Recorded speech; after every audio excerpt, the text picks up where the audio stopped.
If you're a country music lover, then you need to know how to play the piano like a pro. Let's get started. First things first, set up your piano for that classic country twang. Adjust your seat, get comfy, and let's get those fingers flying. Now, to master country piano, you've got to know your key scales and rhythm. Think warm, rich chords and toe-tapping beats.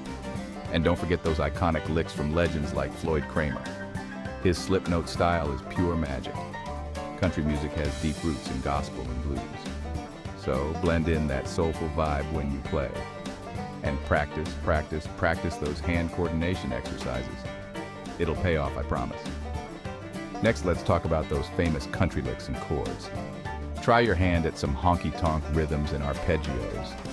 And the sustain pedal? Oh, it's your best friend for that lingering, heartfelt sound. Finally, expand your repertoire and even try composing your own tunes. With these tips, you'll be a country piano star in no time. Happy playing, y'all.